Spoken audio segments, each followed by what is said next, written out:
Hapon mga kaibigan, nandito kami ngayon sa paliguan dito na matatagpuan sa Lower Casuagan, ang paraiso ni Timoy. Mga kaibigan, maraming naligo dito sa pagkakito ay mura lang mga kaibigan yung cottage. At least 200 lang yata ang cottage, marami magkakasya sa cottage niya, mura lang. Saka dito walang entrance, saka malamig ang tubig, presko ang tubig kasi galing ito sa bukid mga kaibigan, no?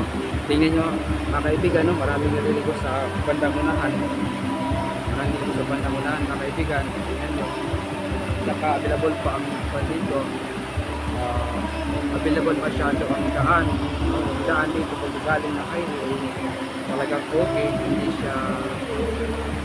siya makasirang sasakyan mga kaibigan. Okay ang daan dito, tingnan nyo mga kaibigan, no?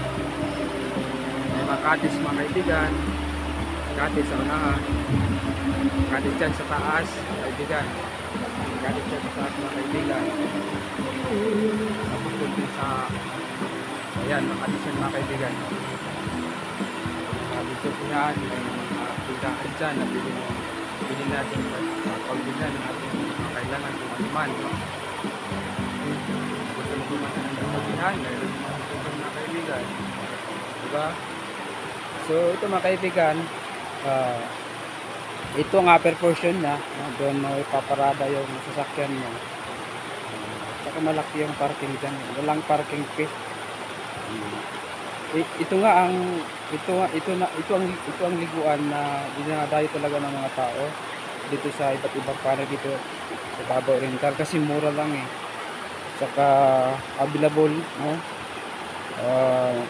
Hindi malayo sa highway, hindi malayo sa national highway, malapit lang.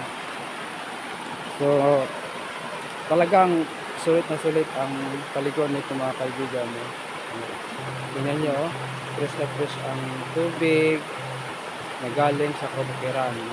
Masaya naliligo ang mga tao dito kaibigan. Hindi na kayo sa paraiso ni Timoy na matatagpuan dito.